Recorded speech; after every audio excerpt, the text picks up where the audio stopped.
Гласот на Америка на македонски. Преку една деценија вашиот прозорец кон САД. А сега, директно од студиото во Вашингтон. Добро вечер. Го гледате ТВ журналот Newsflash на Гласот на Америка на македонски јазик. Јас сум Лилица Китановска. Председателот Обама и републиканскиот председателски кандидат Мит Ромни ги спротиставија гледиштата за економија и надворешна политика на втората дебата вчера во Њу Јорк. Деталите веднаш по кус преглед на другите вести. Куба вели дека за незините жители веќе не е потребна излезна виза за да патуваат во странство. Владата исто така го продолжи времето за кое кубанците може да останат во странство од 11 на 24 месеци. Некои рестрикции остануваат, но ова е секако голема вест. Првиот човек на Citigroup, една од најголемите финансиски институции во светот, неочекувано даде оставка. Викрам Пандит, кој раководеше со банката со седиште во Њу Јорк, ја напушти функцијата еден ден откако Citigroup извести за поголем од очекуваниот профит за периодот од јули до септември. Многу нешто не е јасно тука, особено што владата и помогна на Citigroup со 45 милиарди долари да се спаси од колапс и банката го врати долгот. А денеска, двајцата кандидати за председателска функција на редниот мандат се назад на кампањската патека, само неколку часа по жестоката дебата за која ќе зборуваме во следните минути. Останете со нас. Американскиот председател Барак Обама и неговиот републикански предизвикувач, поранешниот гувернер на Масачусетс Мит Ромни, синоќа се судрија по голем број прашања во нивната втора председателска дебата. Далеку поразлична од првата, ќе видите сами од следниот прилог. Ова беше многу порешителен председател Обама кој се појави на втората дебата што се одржа на Универзитетот Хавстра во Њу Јорк. Candy, hold on a second. Mr. President, I'm still speaking. По слабите оценки по првата дебата, Обама изгледаше определен да заземе поагресивен приод спрема Ромни, кој од тогаш се искачуваше во анкетите. Кина беше тема по која двајцата има остра размена. Председателе, сте ја погледнале ли вашата пензија? Дали сте ја погледнале вашата пензија? Морам да кажам, не ја гледам мојата пензија. Не е голема како вашата, не треба многу време да ја погледнам. Прашањата беа од неопределени гласачи за енергијата, имиграцијата и контролата на оружјето, но главно за економијата. Ромни зборуваше за планот да ги намали даноците и да креира работни места. Гледам што се случи изминативе 4 години. Големо разочарување. Можеме подобро од тоа. Но председателот изгледаше подготвен за предизвикот.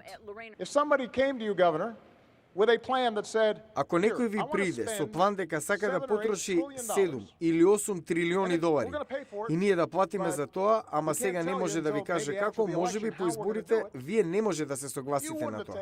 Друга жешка тема беше нападот минатиот месец на американскиот конзулат во Бенгази, Либија. За мене е проблематично што четворица американци беа убиени, а председателот следниот ден леташе за Лас Вегас на собирање пари за кампањата. Председателот одговори. И на само неколку дена потоа јас бев во пречек на ковчези во базата Ендрус, заедно со ужалените семејства. Сугестијата дека јас или било кој од мојот тим игра политика кога сме изгубиле четворица од нашите, е навредлива. Аналитичарите велат дека председателот се представил во многу посилна светлина од минатиот пат, охрабрувачко за демократите да излезат на избори кои се очекува да бидат многу тесни. Суд во Вашингтон донесе одлука дека градската подземна железница мора да дозволи поставување на произраелски плакати во метростаниците, што муслиманските радикали ги поистоветува со дивјаци. Правните стручњаци велат дека првиот амандман на американскиот устав е неприкосновен, а тоа е оној што ја штити слободата на говорот, дури и ако некои луѓе тој говор го сметаат за навредлив. Еве ги деталите. Представниците на Вашингтонското метро изразија загриженост дека овој плакат може да предизвика насилство, особено по нападот на американскиот конзулат во Либија. На него пишува: во секоја војна меѓу цивилизиран човек и дивјак, поддржете го цивилизираниот. Поддржете го Израел, поразете го джихадот. За многу муслимани джихад значи внатрешна спиритуална борба, но некои го употребија религиозниот концепт како изговор за насилство. Нихат Ават е директор на Советот за американско-исламски односи. Групата се залага за интересите на американските муслимани.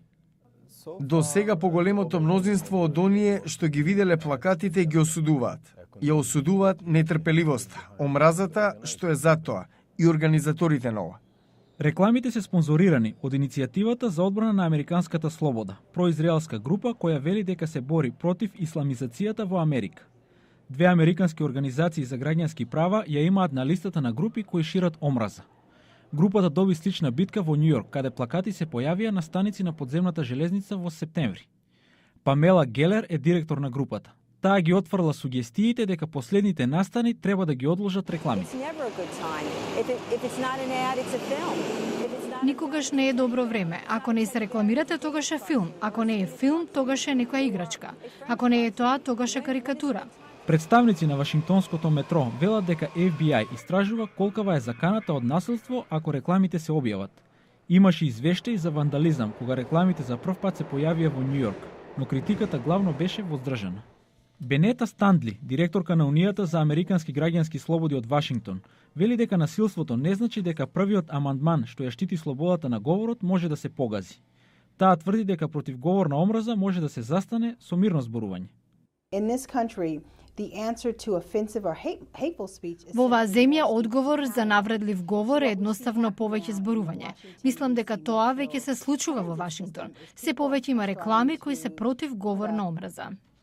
Американската муслиманска организација ќе ги постави плакатите за некој ден. Останува да се види како тоа ќе се одрази кај жителите на Вашингтон.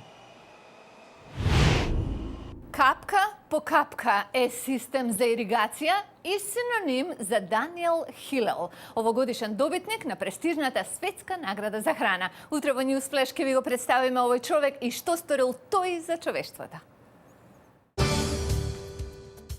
Утре во Newsflash, кога има земјиште, но водата е лимитирана, одговорот е техниката на Хилел.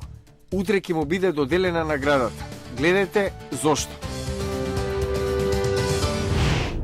И тоа е се за емисијава. Ве чекаме овде и утре, а до тогаш на располагање ви е нашата интернет страница glasnaamerika.com.